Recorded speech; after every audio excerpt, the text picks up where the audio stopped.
All right, good evening, everyone. Hello and welcome to today's GW Federal Work Study Program Overview. Thank you for joining today. My name is Bashar Fakri, and I am the Student Employment Associate for the Center for Career Services, and I'm here to provide an overview of the Federal Work Study Program here at GW. Before we begin today, I would like to go over just a couple of logistical items. So please make sure that you stay muted at all times. We have quite the number of people joining on today's webinar, so it's important to keep your background noise down. And I will be taking questions at the end of the presentation. So please feel free to use the chat box to add your questions. And if you have a question that pops up in the middle of the presentation, don't worry, go ahead and put it in the chat, but I will be responding to them at the end of the presentation. We will also be recording the summer webinars, and they will be available on our YouTube account shortly after the last webinar in late July. So give us about a couple of weeks, and then you'll be able to see it on our YouTube channel. But we also currently have past iterations of this presentation already uploaded. So if you want a refresher of the same information, just let us know. All right. So, common question is, what is federal work study? Federal work study is a type of federal financial aid, and eligibility for the program and the offer amount is determined by the Office of Student Financial Assistance. And then student employment steps in when it is time for students to get a job. Through the program, you are given the opportunity to work in a part-time position to earn extra money during the fall and spring semesters. You can work in a federal work study position at any point during the federal work study program. And this year, the program runs from August 13th to May 8th. You can also have one federal work study position at a time, but you can change positions throughout the year, and you can also hold an additional non-federal work study student position. So just to put it into perspective, let's say that you have a federal work study job offer in the fall, and it is either exclusively for the fall or you would like to transfer out of that position. You can go ahead and work in another federal work study position so long as your first one is terminated. So, working in the program is completely optional, but if you do not work, you do not earn the offer amount. Additionally, should you have any offer remaining at the end of the year, this balance is not paid out. You only earn what you work for. So, additionally, to put this into perspective, if you are granted a certain amount by the Office of Student Financial Assistance for your federal work study offer, you do not have to use it. It is part of your financial aid package, but there's no penalty if you don't use it. However, just to emphasize, if you do not work the allocated hours to receive your federal work study offer in its entirety, that amount does go back. So it is not paid out to you. It is not given as a check. It is not towards your tuition. So just want to emphasize that really important point. So let's talk about some of the advantages of working as a federal work study student employee and why you should be looking for a federal work study job. Employers need student employees, and that is a tale as old as time case. And actually, many of our offices are vitalized by their student staff teams. The federal government pays a large portion of your earnings, so departments will try to fill their positions with federal work study students first because it's less costly on the department, and therefore they can have more positions available for people to work in. Through your position, you will gain hands-on work experience to enhance your resume, and you will learn transferable skills that you can use in your future internships and career path. We know that students are nervous about trying to balance school, extracurricular activities, moving to a new city, and having a part-time job. But the benefit of working for GW is that departments know that you are a student, and when you are a student, your academic responsibilities come first. And as well as if you need time off to study for finals, or you will be leaving likely due to breaks, our departments are very aware of these situations. So, of course, they prioritize the aspect of the student life first. We also know that GW student employees have slightly higher GPAs and graduation rates. This is often due to not only the balance of work that you can do, but also the networking skills to further advance your academic career. It is also very helpful to have your new supervisor and department colleagues there to help you. So our employers truly care about your success and want to help you during your transition into college and post. Plus, you're able to once again build a network of people that can help you in your job or internship search in the future. So, really relying on those networking keys is a really important aspect to having an on campus job, specifically a federal work study job. So, now let's talk about where you can work. So GW has about 200 departments that hire students each year. And some of the departments include GW Athletics, University Libraries, the Division of Student Affairs, the Smithsonian Center events, and most of the academic departments and many more. GW also has a very robust off-campus federal work study program where we partner with around 50 to 20 nonprofit organizations and government agencies. The updated list of our off-campus organizations will be on our website this week or next week to view. These organizations hire GW students and provide amazing opportunities while the student is still officially employed by GW.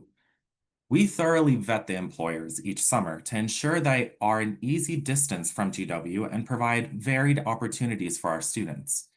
Some of our off-campus employer sites have included Teach for America, the Smithsonian American Art Museum, Kid Power, the National Association for Law Placement, and more. And once again, for a complete list, please visit our website. Also, the Nashman Center for Civic Engagement and Public Service manages two program opportunities for federal work study students through GW Smart DC and Jumpstart employees, which can provide math and literacy tutoring for elementary age students in the DC community. Unfortunately, there will not be much time for napping at your work site, but you can expect great experiences while you're at your federal work study position. While the work varies in each department or off-campus sites, many GW students have positions that include administrative tasks, IT support, research with professors and for off-campus organizations, running social media sites, event planning and support, working in science labs, tutoring, and so many more examples that are located here at GW. A common question, and is quite frankly a very big question that a lot of students have on their mind, is how many hours they can work when they're employed in a federal work study position. When determining your hours, you need to take into consideration your class schedule above all else. The federal work study regulations state that students may never work during class times, and they also give yourself plenty of time to get to and from locations, especially if you're working at an off-campus site. Above all, you should also consider your offer amount. For example, if you have a combined semester offer of $3,200 and you make about $17.95 per hour, you can work a total of roughly 180 hours during the federal work study program. The program runs during both semesters, so to spread out the hours, you would work a total about 4 to 6 hours per week, or you could condense it more in specific weeks, depending on how your employer wants to structure your work schedule. We often see most students find 5 to 10 hours a week completely manageable within their academic schedules. Once federal work study funds are used up and depleted, you will no longer be able to stay in that federal work study position. However, some on-campus departments will be able to hire you in the non-FWS equivalent of the position, where the government does not subsidize your wage, but off-campus employers typically cannot hire you onto their payroll. If you are concerned about running out of your funds early, we highly encourage you to speak to your employer during the interview process to determine what actions will be available to you once you have earned your entire amount. So just to put this into perspective, as we mentioned, the offer itself is spread out both semesters, the full academic year. So you can structure it however you'd like, depending on your availability as well as your semester schedule. Some students use all of their funds in the fall semester and then don't work in the spring. Some students do the complete opposite, where they do not work in the fall and then obtain a position to work in the spring. And then some overall just have it balanced out throughout the year. There is not a specific structure to how you should allocate your federal work study offer in terms of the amount of hours you work. However, once again, just keep in mind that many departments, once your federal work study offer is depleted, they will not be able to keep you in that position.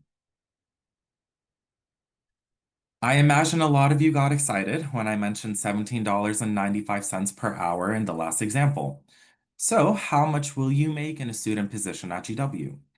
Your employer will set your hourly rate, but you will be paid at least DC's minimum wage. And as of July 1st, the DC minimum wage went up to $17.95 per hour. And as previously discussed, you can only earn up to the amount of your federal work study offer itself. However, a few important items to keep in mind are, while the offer appears to be split by semesters, you can earn your total offer amount at any time. So for example, once again, if you have a 3,200 federal work study offer, you can either earn the entire amount in the fall semester, have it divided up between the fall and spring, or earn it at any time you'd like before the program ends. Just once again, an important note, please keep in mind the amount removed from your remaining federal work study offer total each pay period is pre-tax and or gross earnings. Additionally, it is not paid out to you if come May 8th you do not earn the full offer amount. It will not be paid to you. So just keep that in mind. It's really important to make sure you have those funds worked for and paid out to you. Occasionally, the federal work study offer amounts can change during the year if the student's financial needs change, and this happens often when first-year students have external scholarships and that are applied to the student's account later in the semester. However, please be mindful of any emails received from the Office of Student Financial Assistance and notify your employer immediately if your federal work study offer amount changes. And remember, any unused earnings will not be paid to you at the end of the program. But don't worry, once again, not earning your full federal work study offer does not affect you or your eligibility for getting the offer in future academic years. So oftentimes a common question that we receive is, if I don't use my offer by the end of the academic year, will that affect my eligibility to be considered for federal work study in the future? And the answer is no, it does not affect your eligibility at all. Just keep in mind, once again, that it is not paid out to you at the end of the academic year if you have any funds left over. All student employees are paid on a bi-weekly basis, and earnings come directly to you. It is not automatically applied to the amount due to the university, such as tuition, housing, and etc. So it is a standard normal job. You receive a check or a direct deposit depending on your preference of receiving your funds, and it is to your heart's desire what you would like to do with it. You can choose how you want to spend it. So, as an example, if your family members are assisting you in financing your studies, please be sure to speak to them about their expectations. Lastly, you must use GW's phone system called Chronos to clock your hours, and without this, we cannot pay you. If you are offered a position, you will receive more information about this system during the hiring process. Just keep this in mind. Most recently, not only can you clock in using the phone number using your phone, but you can also download the UKG app to clock in directly using your mobile device without needing to call. Now, now that you are excited to work as a student employee, hopefully, let's talk about how to find a job and what it takes to get hired. So, unlike some schools, we do not place students in a job position. And when I say we, I specifically mean student employment. We are essentially the middleman. So, we process the job postings for employers and departments on campus, and then we host it within our applicant talent management system portal for students to apply to, and then for the hiring manager to let us know that they're interested in the student to go through the hiring process. We handle the hiring itself. However, we once again do not put students into positions. We are just the ones handling the hires itself and the processes. All jobs are posted online through the Student Employment Talent Management System, and you can go online now to start prepping your application.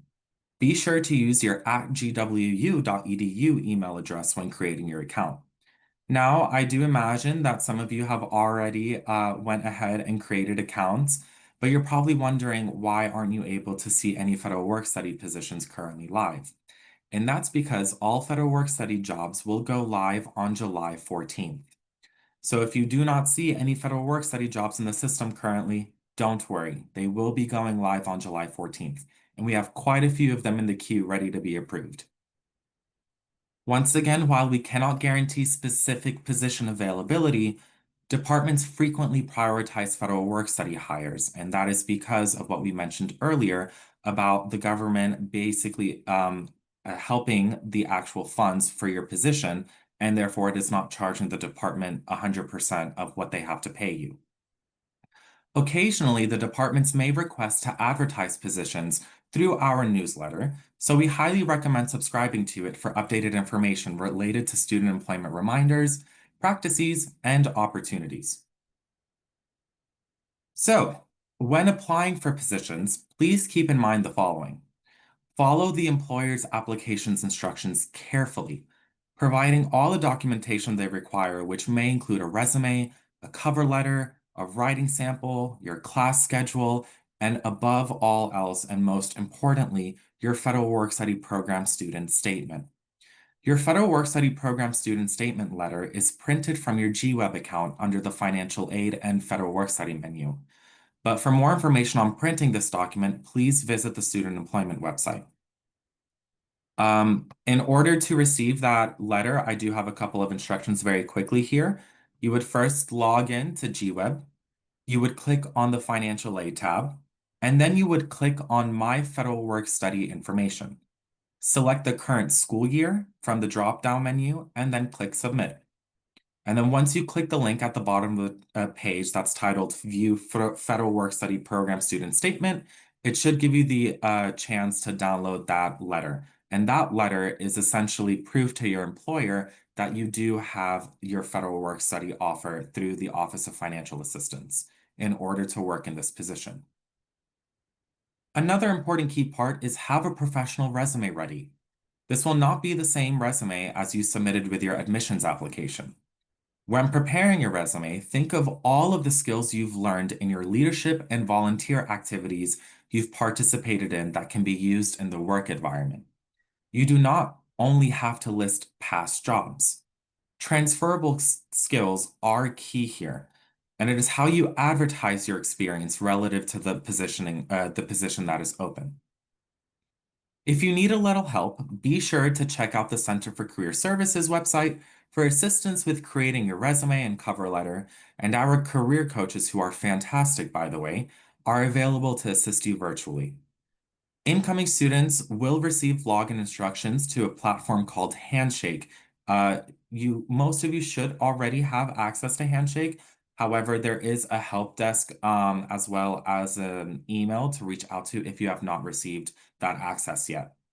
And through that, you will be able to make appointments with career services. Be prepared for the interview with employers by thinking about the skills you have that relate to their posting. And if your interview is virtual, make sure to keep it professional. After applying, it's also a good idea to follow up with the supervisor listed on the posting, expressing your interest in the position if you have reached the interview stage. So once you apply, and let's say you have reached the interview stage, reach out to the employer, letting them know thank you for their time, as well as their consideration in having an interview.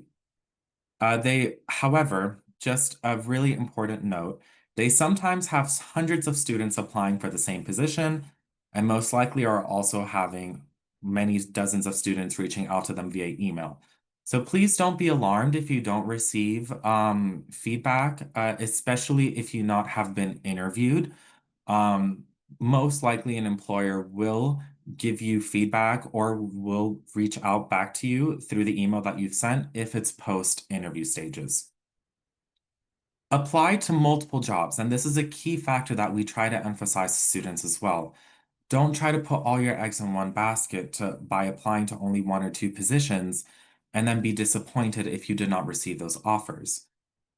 Keep in mind that as we go throughout the semester and the academic year overall, it does become more difficult finding federal work study positions, especially when we go into the spring and towards the end of the spring semester. So most students have to apply between 8 to 10 positions before finding their job. Be mindful of the required and preferred qualifications in the positions you are applying to, and apply to positions that interest your skills and qualifications, as well as the schedule that the department needs the student to work for. Lastly, the longer you wait once again to find a position, the more difficult it is going to be to find a job itself. Most students will find their positions in the first couple of months of the fall semester. Waiting until later in the fall semester or early in the spring semester will be quite more difficult because there are fewer positions available. So just keep that in mind. I highly recommend making sure that you have your portal to the applicant tracking system within our student talent management system all set up and ready to begin applying to positions by July 14th when the positions do go live. If you have a chance to meet with career coaches prior, I also highly recommend doing so because that way you'll be able to have your resume and your cover letter reviewed prior to actually applying to the position. So, now we're going to move on to the logistics of being hired. You were offered a position, which is fantastic, but now what? To be officially hired by GW, even if you're on an off-campus federal work study program, you will have to complete some paperwork before being cleared to start working. So, first, we will send an official offer letter via email from GW Student Employment, instructing you to electronically sign the letter on your applicant portal. This step must be completed before you move forward.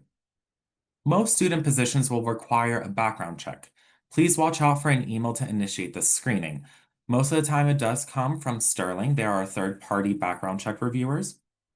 And so if you work at an off-campus site, however, that site will determine if you require a background check through their organization itself. Once you have passed the background check, if it is required, you will receive an email notification requesting you to log into your employee records portal, and that is through your applicant portal where you are applying for positions, with a checklist of items to complete. One of the most important tasks that we want to emphasize today is how to complete your I-9 form. This is a federally mandated form and requires the employee to provide student employment with specific documentation to prove they are legally authorized to work in the United States. A quick Google search will provide you with examples of the approved documents, but students most commonly provide us with a passport or a combination of a driver's license and a social security card or birth certificate. By law, you must provide us with original documentation or certified copies. Please bring them with you to school or have your family mail them to you as soon as you are offered a position if you do not have access to those documents. However, once again, a very, very important keynote here is that we accept original or certified copy documents and they have to be physical. So we do not accept scans, photos, photocopies, or any digital format of these forms in order for us to process your I-9. And if we aren't able to process your I-9 form, you are legally not able to operate in the position that you were offered. Also, students under the age of 18 will be required to obtain a work permit through the DC Board of Education. Student employment will help you through this process, but please be on the lookout for those instructions. All students that are earning federal work study earnings, they are taxable income, so you will need to complete the federal and DC tax forms. Because student employment staff are not certified accountants, we cannot legally advise you on what to put on your tax forms. So we suggest you speak to your family or do a bit of research on what would be the best situation for you. We also strongly advise students to complete a direct deposit form so that your earnings are immediately placed into your bank account on payday. Otherwise, your check will be mailed to your home address as listed on your federal tax forms. The tax forms, direct deposit forms, work permit information, and all other instructions will be available in employee records as part of your onboarding tasks once you receive an offer. The hiring process usually takes about 2 weeks, and you will receive an email when you are officially able to start work and all federal, state, and GW requirements have been satisfied. You are not able to start before then, even if your employer asks you to start. You have to complete all of these forms first. So, where can I get help? We know that this is a little overwhelming, but Student Employment and the Center for Career Services is here to help. We have several online resources to help you with your resume, cover letter, and interview skills. Career coaches are also available for one-on-one assistance. So if you need an appointment, please feel free to make an appointment through Handshake. And be sure to check out the webinar on keys to getting an on-campus position that will be presented tomorrow. At the same time at 5 p.m., the registration is on our website if you would like to join us. Check our website for more information and details on how to register. And of course, the student employment team is here to help you with all of your hiring and during employment needs, concerns, and questions.